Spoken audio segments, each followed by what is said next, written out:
तो इधर बात करें मध्य प्रदेश में राजगढ़ की, तो बीजेपी के गांव चलो अभियान का आज दूसरा दिन है, जहां आवन गांव में जनता के साथ रात में चर्चा की गई। बीजेपी के तमाम नेता वहां मौजूद रहे। प्रदेश अध्यक्ष बीडी शर्मा भी वहां पर मौजूद रहे और उन्होंने मंदिरों में साफ सफाई भी की। चलिए कुछ तस्वीरें भी आपको दिखाते हैं और हमारे एग्जीक्यूटिव एडिटर भी वहां मौजूद राम की प्राण प्रतिष्ठा हुई तो सबरी की चर्चा खूब हुई और गाने भी चल पड़े कि राम आएंगे, लेकिन उसमें जिक्र था सबरी का और सबरी ने बेर खाए थे। और इस वक्त मेरे साथ प्रदेश अध्यक्ष भारतीय जनता पार्टी के बीडी शर्मा है, जो गांव चलो अभियान के अंतर्गत लोगों से मुलाकात कर रहे हैं, किसानों से बात कर रहे हैं और किसानों के बीच में बीडी शर्मा जी है। सबरी ने भी बेर खाए, आप भी बेर खा रही। यही तो आनंद है, यही मूल भारत है। हमारे जिस परिवार में मैं आया हूँ उनके घर पर ये बेर लगे हुए हैं, तो आप देख रहे हैं इस बेर के खाने का आनंद ही अलग है जी। तो इसलिए गांव के वास्तविक चरित्र से अवगत होना है। ये वास्तव में आज मेरा अलग ही अनुभव है कि आज यहाँ पर सब लोगों से मिले हैं और बेर तोड़ करके भी खाने का अवसर मिला। तो ये सबरी के बेर है या किसानों के बेर? ये हमारे भाई और बहनों के, हमारे कार्यकर्ताओं के आत्मीयता और स्नेह के बेर। हाँ। तो स्नेह बरसने वाला 2024 में बरस ही रहा है। मोदी जी सब प्रबुद्ध लोग हैं हमारे क्षेत्र के, सब बेहद हमारे प्रबुद्ध लोग हैं, सब खास दिन आया। चलिए लोगों से बात कर रहे हैं और आप देखिए यहाँ लोग भी पहुंचे। अच्छा ये बताइए कि कैसी है फसलें इस बार?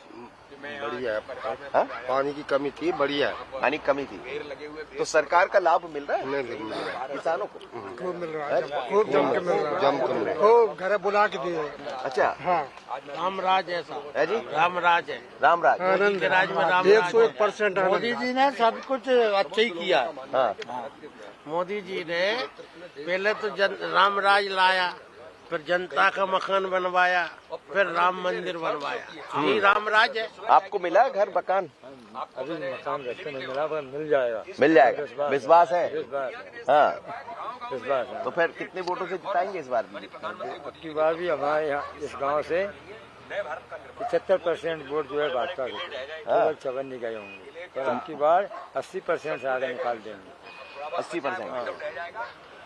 तो ये गांव-गांव पहुंच रहे हैं, गांव अभियान चल रहा है और सबरी के बेर भी खाए हैं और तमाम तरह की चीजें हैं। लेकिन आप देखिएगा कि किसानों से जब हम बात करते हैं तो प्रधानमंत्री की तमाम हितग्राही मूलक योजनाओं का जिक्र हो जाता है और ये बताता है कि बीजेपी किस तरह से काम करना चाहती है और जमीन पर काम जिसे कहा जाता है। अभी किसानों से मैं बात कर रहा था, वो कह रहा है कि लाभ भी सबको मिला। तो क्या ये हितग्राही मूलक जिन योजनाओं का आप जिक्र? भाजपा की सबसे बड़ी ताकत विधानसभा के चुनाव में पॉलिटिकल पंडित और कई लोग जो कयास लगा रहे थे ना, यही ताकत है जिसने पूरे पांसे को पलट दिया। यही मोदी जी की ताकत है, यही देश की ताकत है, यही भारतीय जनता पार्टी की ताकत है। देखिए गांव का कितना सुंदर दृश्य है, यहाँ बागान भी है, अमरूद के पेड़ पौधे भी है और जब गांव में पहुंचते हैं तो इसीलिए प्रधानमंत्री ने शायद कहा होगा अपने नेताओं से कि गांव-गांव चले जाइए, थोड़ा गांव को भी याद रखिए, मतलब राम के भरोसे मत रहिए। इससे बड़ा आनंद है, राम के भरोसे तो है ही, राम तो राम है, कण कण में विराजमान है। लेकिन प्रधानमंत्री कहते हैं कि अपना कर्म, आध्यात्म के साथ कर्म। प्रधानमंत्री आध्यात्मिक शक्ति लेकर के आते हैं, लेकिन 365 दिन 24 घंटे काम करते हैं, तो उनको अध्यात्म भगवान पर विश्वास तो है ही, लेकिन अपने कर्म के साथ वो कभी समझौता नहीं करते।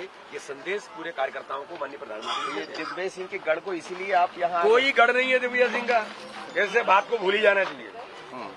बोलो भैया, कोई गढ़ है क्या दिग्विजय सिंह का? नहीं है। ये तो गरीब कल्याण की योजनाओं के प्रधानमंत्री के हितग्राहियों का गढ़ है। प्रधानमंत्री आवास, उज्ज्वला योजना, आयुष्मान कार्ड, किसान सम्मान निधि मिल रही है, 1100 लोगों को मिल रही है। हमारे साहू जी गए थे विदेश, यहाँ के प्रबुद्ध लोग हैं, कह रहे हैं विदेश में भी डंका बज रहा है मोदी जी। आवन गांव का आदमी विदेश घूम रहा है। कहाँ गए थे आप? थाईलैंड थाईलैंड गए। तो देखिए मध्य प्रदेश में तो बीजेपी